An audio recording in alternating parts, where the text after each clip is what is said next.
Salut. Euh, je sais que vous avez forcément vu cette vidéo-ci. Laissez un petit dos. Je savais ce que je lui disais. Elle n'allait pas accepter parce que je l'avais appris ça depuis, elle me décourageait. Parce que c'est depuis la 15 secondes qu'elle me tape, c'est que non, attends, je vais faire tes documents, tu vas venir en première. Rien. Terminal, j'ai même le bac, rien. À ça, alors que tu arrives, elle me met ça au courant. Pour regarder vos commentaires en fait. Je ne suis pas là pour regarder vos critiques sur les réseaux parce que d'autres vont apprécier, d'autres vont critiquer, d'autres vont avoir pitié. Mais le but, c'est pas ça. Moi, mon but ici maintenant, c'est de vous parler par rapport à cette histoire. Oui, c'est vrai que l'aventure n'est pas facile. Oui. En prenant la route de l'aventure, je n'avais pas du tout... je ne savais pas ce qui m'attendait en fait. Parce que je vous jure devant l'Éternel, si je savais ce qui m'attendait en route, je n'allais jamais avoir le courage. Au moins, s'il y avait quelqu'un qui me disait, s'il y avait quelqu'un qui m'avait conseillé que non, c'est comme ça, je n'allais jamais prendre la route. Mais je ne me plains pas. Je rends grâce à Dieu après tout ce que j'ai eu à voir en route. Après tout ce que j'ai eu à voir en route. Et je vous rassure, quand je partais, j'avais déjà mes contacts. Je ne vais pas vous dire qui m'a donné les contacts ici. Parce que l'aventure, c'est une décision qu'on se prépare. On vit, on se prépare. Et bon, on se prépare en fait. Bon, j'avais déjà mes contacts. On a cheminé, voilà. Je suis arrivée. J'ai pris une de mes copines avec laquelle on est parti. Nous sommes partis. Tout allait bien au niveau du Nigeria. Nous sommes arrivés au Niger. Il fallait qu'on nous charge. On nous charge dans la voiture pour nous faire traverser le désert du Sahara pour entrer dans le pays maghrébin qui est l'Algérie. Du coup, j'étais avec ma copine. Nous sommes arrivés au niveau... on devait traverser le désert du Sahara pour entrer en Algérie. Pour entrer en Algérie. Quand nous sommes arrivés au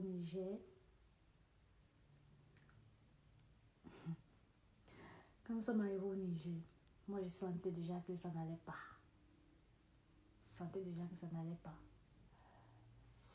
Sur mon ami en fait. Mon ami qu'on est quitté au pays ensemble. Mais nous sommes partis.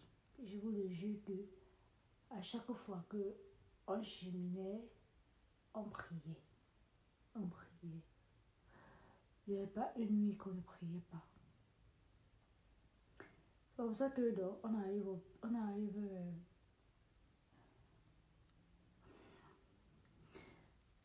Niger, la voiture nous charge. On est sur la route. Ça roule, la voiture roule en fait. À un niveau, il faut que la voiture garde pour qu'on puisse dévier les barrages de la police. Donc on doit marcher. On a marché au désert. On voyait je voyais en fait, je voyais les escaliers des gens, des trucs, je voyais tout vu. Je voyais des trucs en fait. Dans la voiture que nous avait chargée, il y avait une maman. Dans la voiture que vous avez chargée, il y avait une maman. La maman là était enceinte. Mais on ne pouvait pas imaginer que la maman là était à terre. Était déjà à terre en fait. Les amis, je vous le jure que c'est quand tu sors de ton pays pour prendre la route de l'aventure que tu constates qu'il y a les gens dehors. Des Ivoiriens, des Maliens, des Burkinabés, les Bangladesh, des Subsahariens, les Camerounais, tout ça là. Les Nigériens, les Nigériens, tout ça. Tout. Il y avait les gens. Il y a les gens en haut. Bon, c'est juste pour parler. C'est donc comme ça que dans notre voiture, il y a une femme qui a accouché. Une femme qui a accouché. À un moment donné, quand on marchait, parce que vous devez marcher, vous grimpez les collines. Vous grimpez les collines. Le désert, il n'y a rien. Donc, quand je disais, c'est vraiment désert là. La femme enceinte qui était dans notre convoi, était dans notre voiture, cheminait. À un moment donné, elle a eu des trucs au bas-ventre. Elle a eu des... Bon, aux femmes, vous savez, quand une femme enceinte mange beaucoup, ça provoque l'accouchement. Donc, c'est donc comme ça que on cheminait. Nous sommes arrivés à un niveau. À un moment donné, vous savez, quand une femme enceinte marche, à un moment donné, elle perdait la glaie en fait. La glaie sortait. Elle me dit, ma fille, tu as l'eau. Je dis non. Elle demande à ma copine avec la fille avec laquelle je suis au Cameroun. Tu as l'eau? Non. Merde. Pourtant j'avais l'eau. Mais on dit souvent qu'en aventure, ne gère pas ton voisin. Tu es sorti, c'est pour toi. Chaque personne sait ce qu'il est venu chercher. Même si tu as l'eau, c'est pas obligé que tu donnes. En sortant au pays, dans ton pays, je savais que tu partais quelque part. Donc, forcément, tu dois avoir ton eau. On n'aide pas. On n'aide pas au désert. Je vous le jure. On n'aide pas. C'est donc comme ça que la maman a accouché au désert. Elle a eu des contractions. Elle a accouché. Mais finalement, je vous le jure, j'ai donné. J'ai donné l'eau. Finalement, j'ai donné l'eau à la maman. Elle a bu. Mais jusqu'à là, ça n'allait pas. Je ne sais pas où là. Je ne sais pas. Le moment donné, ça n'allait pas. En fait, la maman n'avait plus l'eau. Je ne sais pas ce qu'elle a fait pour boire l'eau. Je ne sais pas. C'est qu'une formation d'abord, quand elle marche beaucoup, elle boit l'eau. Elle boit beaucoup d'eau. Donc, du coup, à un moment donné, elle est restée au désert. La femme là a accouché en plein désert. Donc, elle a accouché. Elle a accouché en plein désert. Comme je vous le dis là, elle a accouché. C'est la partie là qui m'a. Je ne sais pas. Regarde, je suis restée comme ça, je dis que c'est mieux. Si déjà tu es capable de faire accoucher une femme au désert, combien de fois des morts que je vois en route. C'est donc comme ça que quand la maman là a commencé. Donc, heureusement que dans notre voiture, il y avait des femmes qui ont fait de la médecine au pays, qui sont sorties. Donc, quelle est la médecine, les petits stagiaires du Cameroun, tu vois. Bon, les filles qui se connaissent déjà un peu dans la médecine, vous voyez un peu. Mais deux, je vois comment, quand l'enfant est sorti du ventre de cette femme, je vous le jure, il n'y avait pas de matériel pour couper le truc, ouais, couper le nombril, le truc de l'enfant qu'on coupe là. C'est ma copine qui je suis sortie avec elle, qui avait le fil noir dans son sac et l'aiguille. On a mis ça dans le sac au cas où, si peut-être la bille s'est déchirée, on peut coudre. C'est comme ça qu'elle sort le fil. On prend le fil, on attache le cordon qui l'enfant et la mère. On tire, on coupe. On donne l'eau.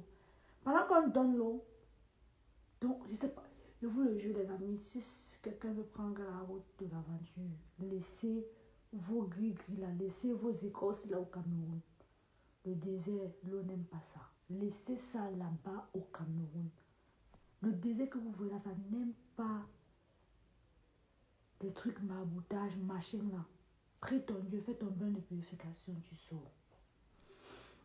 Comme ça, on a coupé bien. L'enfant est sorti. On donnait l'eau. Tout le monde a demandé l'eau. On a vu le bébé, on a compris l'esprit de l'enfant, on donnait l'eau. Et puis on a continué le chemin. La femme a pris son bébé, elle a emballé. Quand la voiture nous est ici, on s'est mis à marcher. On a mis les draps. On mettait les draps au sol, on dormait en pleine lune. Tu vas dormir où? Il y a d'abord quoi là-bas, là-bas. Tu vas passer où pour dormir? Il n'y a pas les maisons, il n'y a même pas le réseau. Rien ne passe. Où tu es là, tu es face à ton destin et le chauffeur. Imaginez si la voiture se gâte. Vous avez fait comment? On a donc dormi un peu le lendemain, on a battu les cartes, on est venu dans la voiture encore. Allez, moto du go. On a continué. Arrivé à un niveau, et c'était le troisième jour. C'était le troisième jour du voyage. On a tellement duré. Normalement, on ne devait pas durer comme ça au désert. Mais je ne sais pas, on a duré. Parce que la femme l'a accouché, ça nous a pris le temps. Elle nous ralentit dans la marche. On a continué le chemin. Maintenant, la femme nous ralentissait. On ne marchait plus normalement parce que les déchirures. C'est pas facile qu'une femme accouche là, elle se met encore à marcher là. Mais elle n'avait pas le choix. Elle va rester au désert, ou elle meurt au désert, ou elle marche. C'est la loi. Ou tu restes là avec ton enfant au désert, ou tu marches avec les autres pour avancer. Tu avais pitié d'elle. Après ça, ma copine ne se sentait pas bien. Malgré ça, elle forçait à marcher. On a mis les Doliprane, les paracétamol dans le sac tout au cas où elle ne se sent pas bien. C'est donc comme ça qu'on marchait. On arrive à un niveau, la voiture doit nous porter parce qu'on devient les barrages de la police parce que la police ne doit pas nous voir. On arrive à un niveau où la police, les voitures doivent nous porter. C'est donc comme ça que la voiture nous porte, on nous met dans les trous, on nous met. Et je vous le jure, au moins même 120 personnes dans une voiture, on vous compresse comme les moutons. Donc on vous scelle là-bas dedans. Vous vous étouffez, vous mourrez, ce n'est pas les problèmes. Tu as payé là, tu as de ton argent, non? Tu vois qu'on te transporte pour rien. Donc vous transportez comme les chameaux. Donc les chameaux sont même à l'aise. Donc on vous plie comme les habits qu'on met dans la valise. Vos pieds. C'est là comme ça qu'on s'en partit. Ma copine ne parvenait plus à respirer dans la voiture parce que tellement elle était étouffée. Elle ne parvenait plus à respirer. On arrivait à tout à un niveau, on faisait que dévier les barrages. À un niveau dans la nuit, on arrive, on met des nattes, on dort à pleine. La femme nous ralentit dans la marche. C'est donc comme ça que, on était le troisième jour, c'est donc comme ça que, quand ma copine descend de la voiture, elle me dit, Alice, je ne me sens pas bien. J'ai soif, je veux boire l'eau. Bref, c'est où tout le monde se regarde. Je dis qu'une goutte d'eau, il n'y avait plus. Il n'y avait plus une goutte d'eau. Donc tout le monde se regarde comme ça. On tapait même les autres pour arracher les demi-eaux qui restaient. On bagarrait. Et seulement pour une goutte d'eau. Les amis.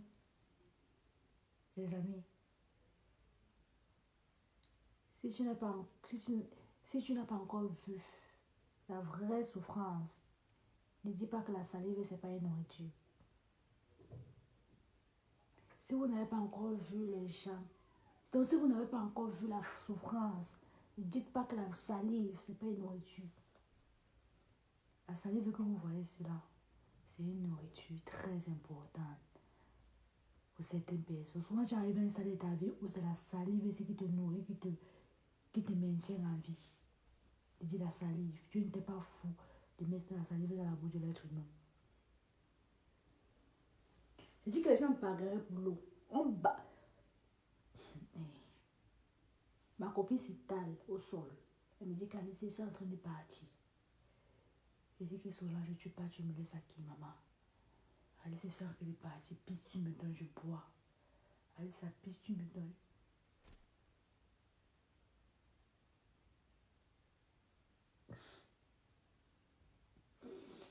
Alice, ça pisse, tu me donnes, je bois.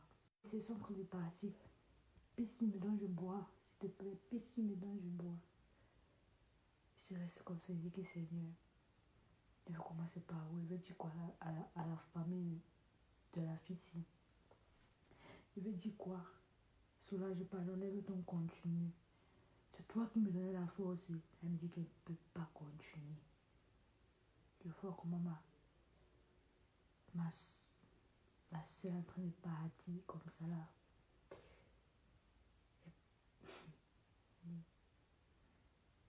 Je dis Solange, lève-toi. Je vous le jure, j'ai pissé, j'ai bu. J'ai bu mes urines. J'ai pissé, j'ai bu. Si vous dites que je n'ai pas bu mes urines, c'est que je manque. Les lingettes que vous voyez là, je suis, c'est ça. J'ai pissé, j'ai bu.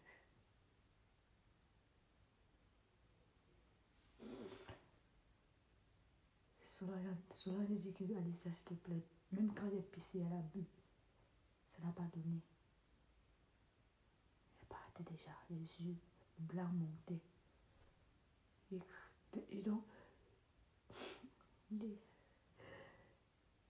quand elle est partie, finalement, je ne vais pas prononcer les gros mots. Quand elle est partie, on t'enterre comme du n'importe quoi. Hein. Quand tu mets au désert, on creuse, on t'enterre là comme si on enterrait le chien que la voiture a pogné.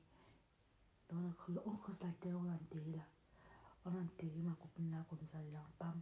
On a mis la terre, bam. On a continué la marche. Selon vous, vous allez continuer la marche comment avec ce trouble-là? On a continué la marche. À un niveau, je voulais rentrer. C'est la maman qui a accouché, qui m'a donné l'eau.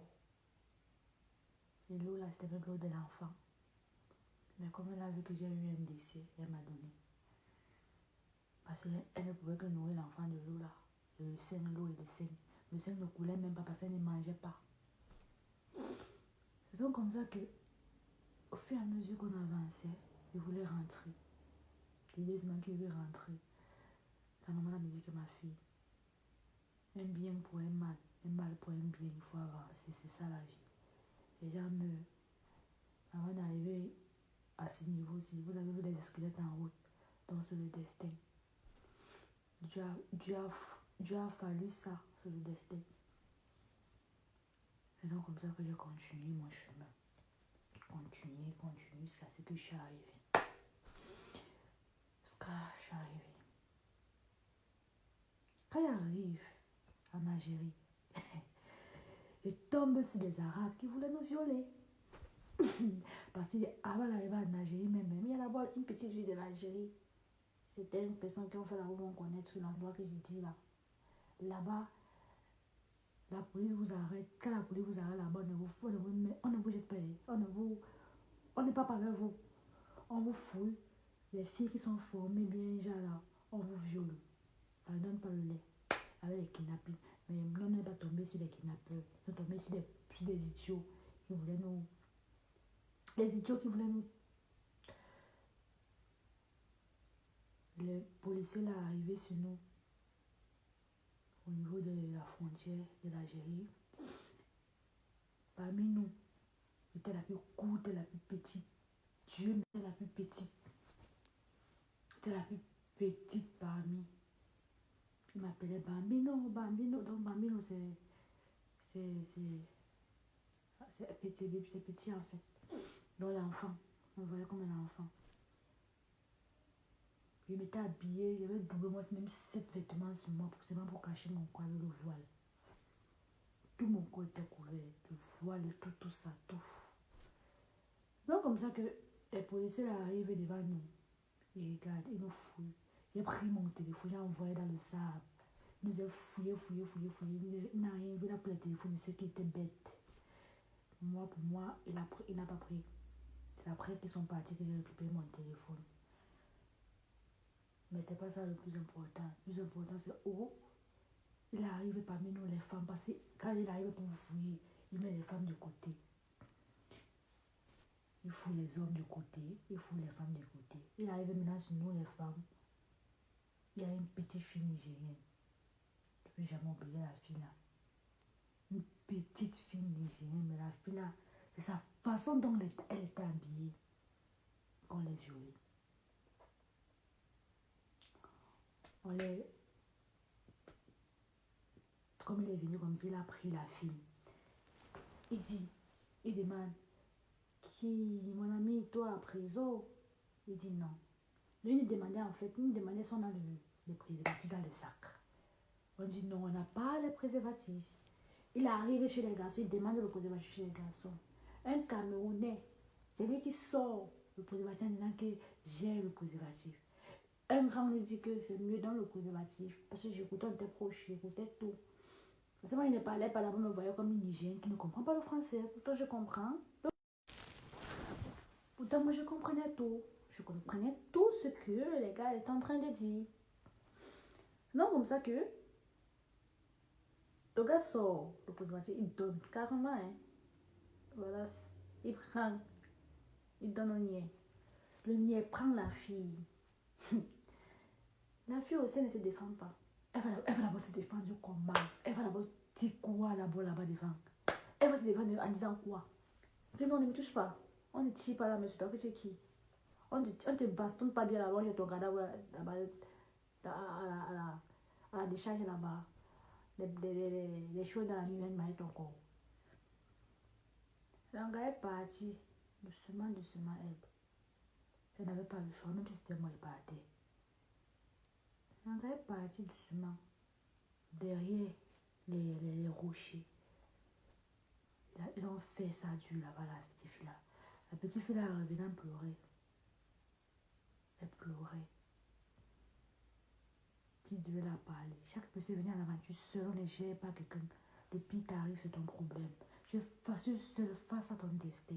On te viole, on te kidnappe pour cette vie, on ne peut pas savoir. Ceux qui arrivent sont arrivés. Donc c'est comme une course. C'est quand vous courez, on ne gère pas celui qui tombe. On ne gère pas celui qui a mal au pied. Le premier arrivé à la course, c'est bien. Il n'est pas arrivé, c'est bien. Personne n'arrive, c'est toujours bien. On ne vous gère pas. Celui à qui vous versez votre argent, il n'est pas là en route pour voir ce que vous vivez. Il a donné l'argent au chauffeur qui va vous transporter. Il n'est plus avec vous. Il n'est plus avec vous. Vous partez sur la moto du coup. Donc, il n'est plus avec vous. Vous arrivez, vous l'appelez seulement que je suis dans tel pays. Il envoie dans la voiture, vous cherchez. Donc, ton travail, c'est d'envoyer les voitures, vous cherchez. Il n'est pas là pour savoir ce que vous vivez en route. Tu vas l'appeler pour lui dire quoi? Oh, ma violée, m'a fait ceci. Tu vas l'appeler pour lui dire quoi? Oh, ma violée, on m'a fait ceci. Il va faire quoi? Toi, il va te demander en quittant de chez toi pour venir à l'aventure. Qu'est-ce que tu entends parler de l'aventure? L'aventure, tu t'attends à tout. Tout. Kidnappage, tout. Et maintenant, toi, te kidnappe. C'est pas lui qui va sortir la journée. Tu appelles ta famille, on envoie l'argent. Ou bien, tant mieux. Et donc, comme ça que, quand on finit de violer la fille, elle monte dans la voiture. Le chauffeur continue. Parce que quand la police arrive, le chauffeur en hôtel.